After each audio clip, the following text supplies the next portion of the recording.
Hello friends, स्वागत है आपका हमारे channel SQL tips and tricks में। चलिए स्टार्ट करते हैं इंटरव्यू सीरीज का सेशन। आज के सेशन में हम सीखने वाले हैं डुप्लीकेट रिकॉर्ड्स को डिलीट करना। मींस हम अपनी टेबल से डुप्लीकेट डेटा को किस तरह से डिलीट कर सकते हैं। ये इंटरव्यू में भी काफी पूछा जाता है, काफी इंपॉर्टेंट क्वेश्चन है। ठीक है, तो उसको डिलीट करने के लिए डिफरेंट डिफरेंट मेथड्स हैं, जिसमें से हम सबसे पहला मेथड सीखेंगे कि सीटीई का यूज करके किस तरीके से डेटा को डिलीट कर सकते हैं। सेकंड मेथड हम सीखेंगे टेम्पररी टेबल का यूज करके हम किस तरीके से डेटा को डिलीट कर सकते हैं। ठीक है, first is using CTE and second using temp table. ठीक है, चलिए तो देखते हैं यूजिंग सीटीई। ठीक है, चलिए मेरे पास एक एम्प्लॉइज टेबल है। मैं एम्प्लॉइज टेबल से डेटा को सेलेक्ट करता हूँ, एग्जीक्यूट करता हूँ। आप देख सकते हैं we have 9 records in this table. ठीक है, जिसमें कुछ डुप्लीकेट रिकॉर्ड्स भी हैं। तो मैं एक बार आपको डिस्टिंक्ट रिकॉर्ड फेच करके यहाँ पर दिखाता हूँ। ठीक है, जो हमारे यूनिक रिकॉर्ड्स हैं वो हमारे 7 रिकॉर्ड्स हैं। मीन्स इसमें 2 रिकॉर्ड्स हमारे डुप्लीकेट हैं। ठीक है, वो कौन से रिकॉर्ड्स डुप्लीकेट हैं, ऐसे जब हम अभी डिलीट करेंगे तो वो हम इजीली देख सकते हैं।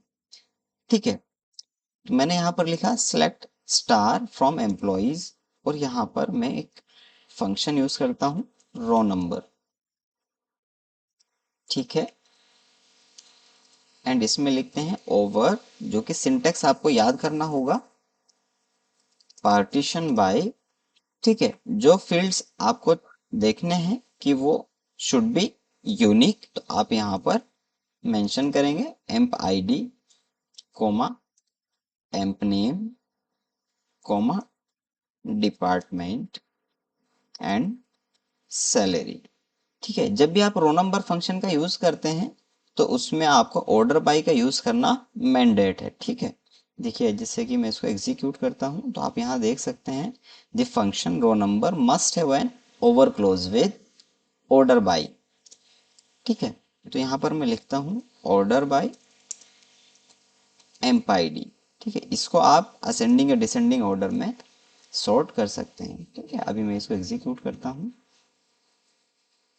ठीक है, आप यहाँ देख सकते हैं we have this record is duplicate and this one also. ये 2 रिकॉर्ड्स हमारे डुप्लीकेट हैं। यहाँ पर अभी मैंने इसको कॉलम का नाम नहीं दिया है, मैं यहाँ पर कॉलम का नाम दे देता हूँ I have given just R N. ठीक है, अब हम क्या करते हैं, सीटीई का सिंटेक्स लिखते हैं विद सीटीई इज, एंड यहाँ पर हम ब्रैकेट स्टार्ट करते हैं और ब्रैकेट क्लोज करते हैं।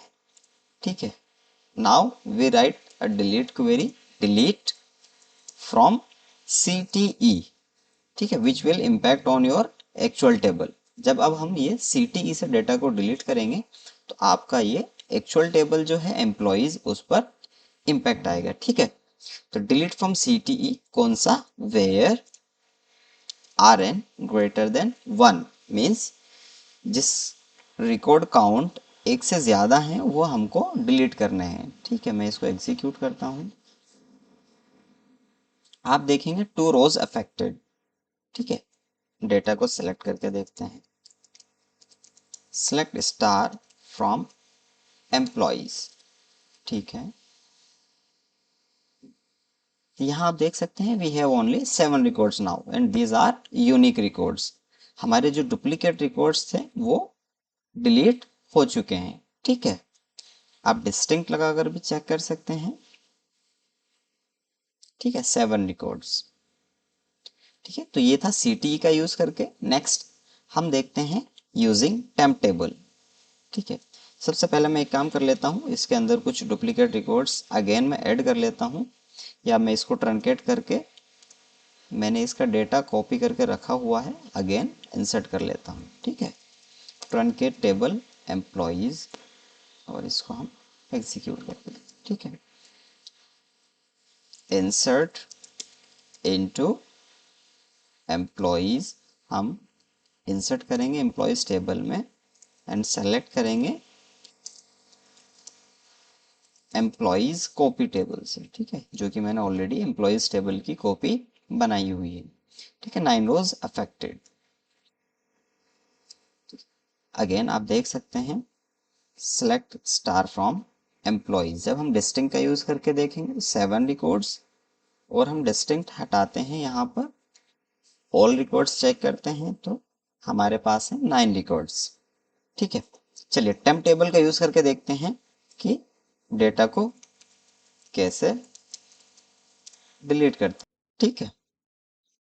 तो चलिए सबसे पहले मैं यहाँ से ये डेटा को सेलेक्ट कर लेता हूँ, ठीक है, select star from employees.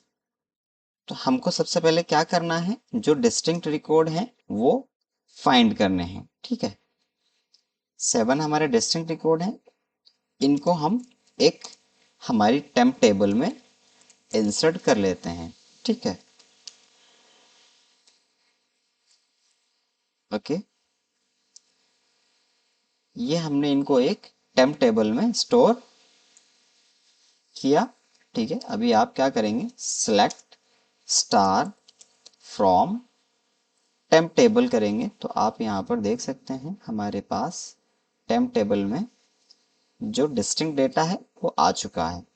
Now हम क्या कर सकते हैं, जस्ट हमारा जो एक्चुअल डेटा है उसको ट्रंकेट करेंगे, ठीक है। अभी हमारा एक्चुअल टेबल एम्प्टी हो चुकी है, ठीक है। अब हम क्या करते हैं, जैसे कि अभी हमने यहाँ डेटा कॉपी किया था, अगेन हम इस तरीके से डेटा को कॉपी कर लेंगे, बट अभी हमारे पास जो डेटा है वो टेम्प टेबल में है। सिंपली हम क्या करते हैं, insert into employees and data should be select from temp table, ठीक है। मैं इसको एग्जीक्यूट करता हूँ, ठीक है।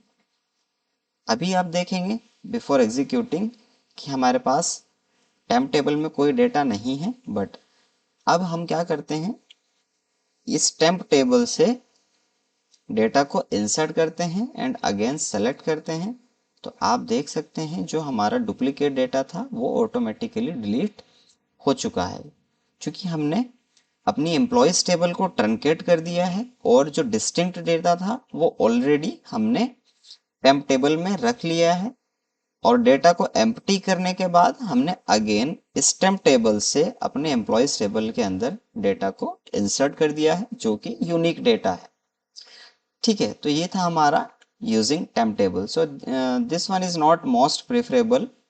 तो जब भी आपको डेटा को डिलीट करना है तो ये ज़्यादा प्रेफर्ड है कि आप CTE का यूज़ करके डेटा को, डुप्लीकेट डेटा को डिलीट करें, ठीक है। बाकी आपको यदि कोई डेटा इशू नहीं है तब आप टेम्प टेबल का भी यूज़ करके डेटा को डिलीट कर सकते हैं, ठीक है।